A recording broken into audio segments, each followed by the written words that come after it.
Have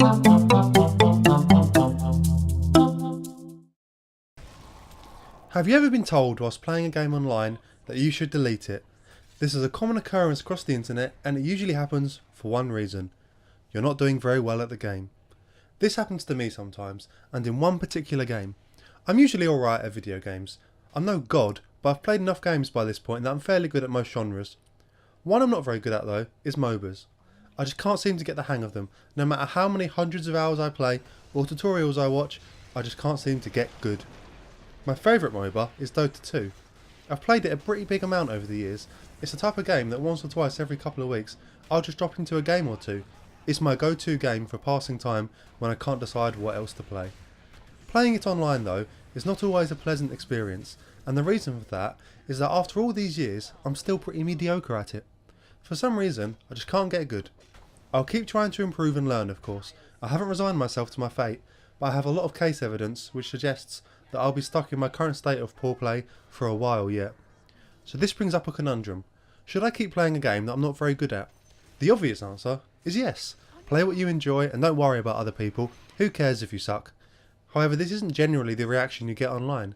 If you're not doing well at a game online, you'll get torrents of abuse, from people calling you noobs, telling you to delete the game, to reporting you, and more. So are these people just horrible, or do they have a point?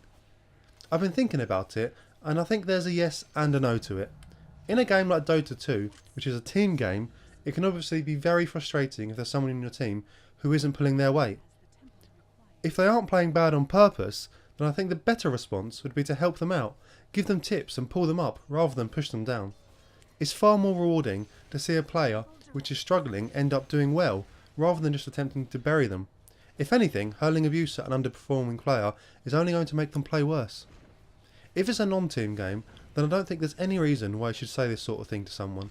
They are just enjoying their game the same as you, so if they aren't good, leave them be. Who cares? Don't rub it in their face that you're better than them. I'm pretty sure they already know. There is one caveat in all this: ranked modes.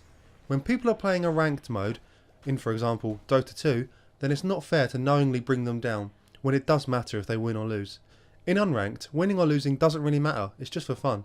Ranked modes are meant to be competitive and serious, so if you aren't performing, I do think it's fair for someone to suggest that you don't play on that mode until you get better. This is why I don't play ranked modes on Dota 2. I don't want to bring other gamers down, as I don't think it's fair. So what's your opinion on this matter? I wanted to have an open discussion on it, because I feel like whilst everyone talks about online abuse in general, nobody really talks about this particular niche of it.